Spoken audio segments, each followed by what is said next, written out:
दोस्त तो जिंदगी में बहुत आते हैं, पर दोस्ती को अच्छे से निभाने वाले बहुत ही कम होते हैं।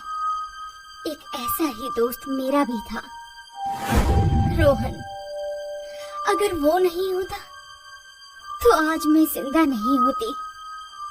मुझे आज भी याद है वो भयानक काली मनहूस रात। यार रोहन, आज तो मेरे पापा मुझे मार ही डालेंगे। कितना लेट हो गया है। अरे अन्नू, उन्हें थोड़ी ना बताना है कि हम पार्टी में गए थे। कहते ना ऑफिस में ओवरटाइम कर रही थी।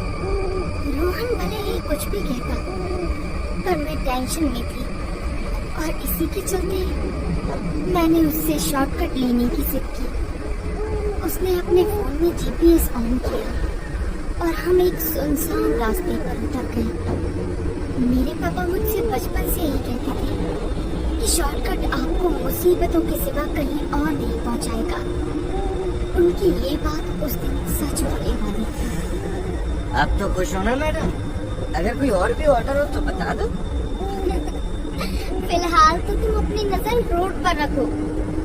हम दोनों यूं ही आपस में बात करते हुए और हंसते हुए जा रहे थे कि तभी हमारी गाड़ी से झटकी लेने लगी और बंद पड़ गई। हमने जैसे ही गाड़ी से उतर कर देखा तो गाड़ी ज्यादा गर्म होने की वजह से बंद पड़ गई थी और बोनट से धुआं ही धुआं निकल रहा था। ओह गॉड रोहन, ये क्या हो गया? गाड़ी क्यों बंद पड़ गई? जल्दी कुछ करो, मुझे बहुत डर लग रहा है। रोहन ने कार की बोनट को खोलकर देखा। गाड़ी का रेडिएटर जरूरत से ज्यादा गर्म हो गया था। रोहन ने कार की डिक्की से पानी की बोतल निकाली, मगर वो खाली थी। यार, आज तो किस्मत ही खराब है। जल्दबाजी में मैं पानी की बोतल भरना ही भूल गया। वाह, तुमसे तो और किसी चीज की उम्मीद भी नहीं की जा सकती। मैं पहले ही बहुत लेट थी और ऊपर से रोहन की ये लापरवाही। मुझे उस पर बहुत गुस्सा आ रहा था। हमने चारों तरफ देखा, पर वहाँ पेड़ों के सिवा और कुछ भी नहीं था। और शहर से बाहर होने की वजह से यहाँ नेटवर्क भी नहीं आ रहा था। मेरी टेंशन अब डर बन चुकी थी, जिसे भागकर रोहन मुझसे बोला, यार अन्नू, तुम इतना मत घबराओ। बस गाड़ी गर्म ही तो हुई है। मैं अभी मदद लेकर आता हूँ। तुम तब तक कार में इंतजार करो, ठीक है? रोहन पानी की तलाश में खाली केन को हाथ में उठाकर जंगल में चला गया। हरी झाड़ियों को पार करके रोहन एक गांव में जा पहुंचा। गांव के हालात वैसे थे कि जैसे सदियों पहले ही यहाँ से सब लोग कहीं चले गए हों। एकदम सुनसान, खामोशी ऐसी जो दिल को चीर कर रख दी। रोहन ने कई घरों के दरवाजे खटखटाए, पर उसे कोई जवाब नहीं मिला। और कुछ देर और चलने के बाद उसे एक कुआं दिखा, जिसके इर्द गिर्द लोहे की सलाखें थी। उसे जैसे इस्तेमाल करने की मनाही हो। मैं ये इसीलिए कह सकती हूँ क्योंकि उस पर टंगा वो राक्षस के चेहरे का ताला उसी ओर इशारा कर रहा था। लगता है गांव में यही एक कुआं है, तभी इसे इतना सुरक्षित कर रखा है। पर कोई बात नहीं, इससे मेरा काम तो हो ही जाएगा। रोहन ने वहाँ पड़े पत्थर से उस ताले को तोड़ दिया और बोतल में पानी भरकर वो जैसे ही वहाँ से निकला तो उसे पीछे से एक आवाज आई।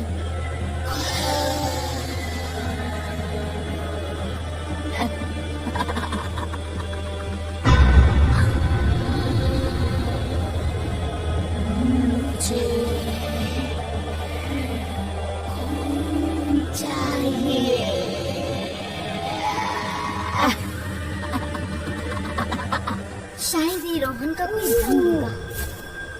वो यही सोचकर मेरे पास लौट आया और जैसे ही वो पानी को गाड़ी में डालने लगा, मैं ये देखकर हैरान थी कि बोतल पूरी खाली थी।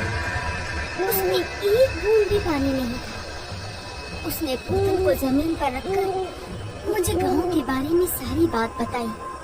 मैं सच कह रहा हूँ अनु, मैंने बोतल सच में भरी थी। चुप करो रोहन, लगता है शराब तुम्हारे सर चढ़ चुकी है। रोहन ने मुझे कहा ये सब उसका कोई भूल नहीं है।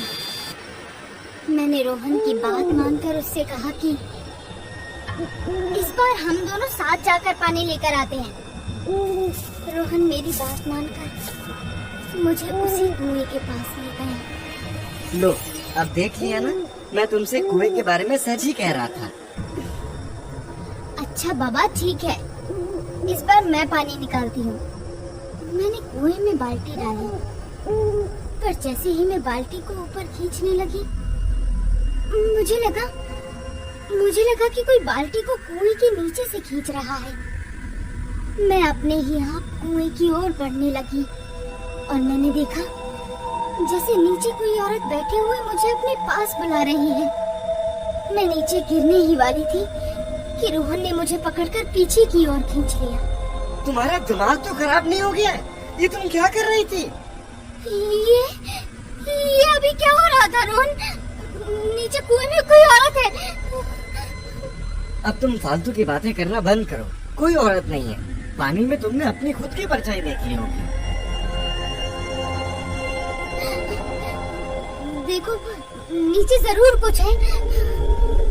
मैंने फिर से बाल्टी को ऊपर खींचा और खून से भरी बाल्टी को देखकर मेरे रोंगटे खड़े हो गए और मेरे हाथ से रस्सी छूट गई।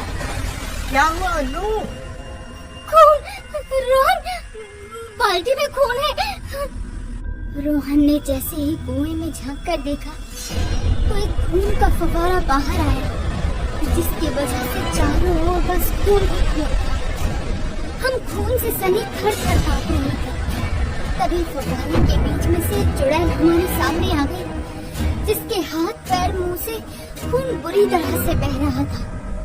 उस खून में लिपटी चुड़ैल को देखकर हम बहुत बुरी तरह से थर-थर कांप रहे थे।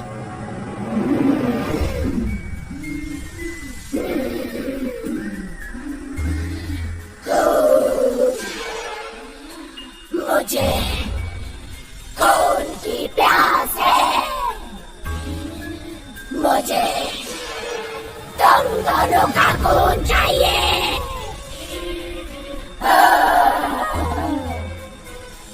हम दोनों अपने होश खो चुके थे।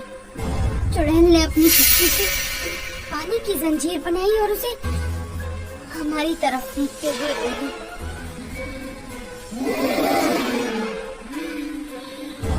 देखते हैं तुम दोनों में से कौन मेरा पहला शिकार बनता है।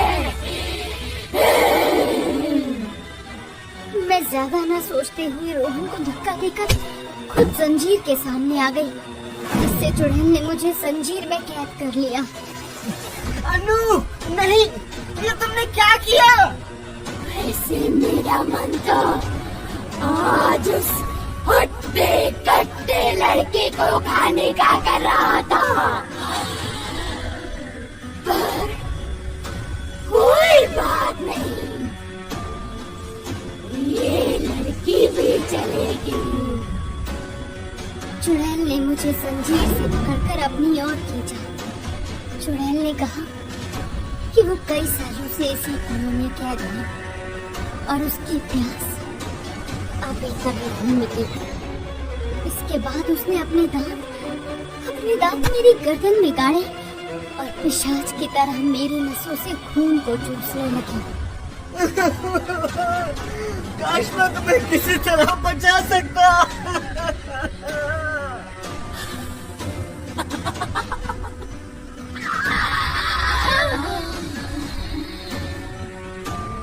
अगर तुम चाहो तो ये लड़की अब भी बच सकती है। प्लीज मुझे जल्दी बताओ, तुम जो कहोगे वो मैं सब करूंगा। प्लीज मेरे अनु को छोड़ दो। चुड़ैल ने रोहन के सामने शर्त रखी कि अगर वो मुझे जिंदा देखना चाहता है तो उसके बदले उसे अपनी जान देनी होगी। इसी शर्त को सुनकर रोहन के पैरों तले जमीन ही निकल गई और बिना समय गंवाए उसने चुड़ैल की शर्त मान ली। मैं ये सुनकर चौंक गई। मैंने चुड़ैल को इसके लिए बहुत मना किया, पर उसने मेरी नहीं मानी। तभी रोहन हवा में उठने लगा और वो उसके सीने पर चढ़कर उसका खून चूसने लगी। मैंने रोहन के खून के घुटनों को उस मौत के कुएं में टपकते देखा और हर एक खून के साथ मेरी जान भी जैसे निकली जा रही थी। मैं चीखती रही, मना करती रही, रोती रही, पर जैसे मेरी आवाज रोहन के कानों तक ही नहीं जा रही थी। और धीरे धीरे रोहन की सांसें खामोश हो गई। अपने दोस्त को अपनी आंखों के सामने मरता हुआ देखकर मेरी रूह कांप गई। अगले ही पल रोहन का सूख चुका शरीर हवा से सीधा उस खूनी कुएं में जा गिरा। मेरे पास यही एक मौका था। चुड़ैल की नजर मुझ पर पड़ती उससे पहले ही मैं वहां से भाग गई। रोहन का वो आखिरी बार मुझे देखना अब भी ऐसा है कि वो मेरे आसपास ही हो। उसकी कुर्बानी ने ये साबित कर दिया कि वो मुझसे कितना प्यार करता था। सोचती हूँ ना जाने अब उस गांव का क्या हुआ होगा। क्या वो चुड़ैल उसी गांव में होगी या वहां से अपनी प्यास बुझाने कहीं और चली गई होगी। ना जाने अब वो किसका खून चूस रही होगी।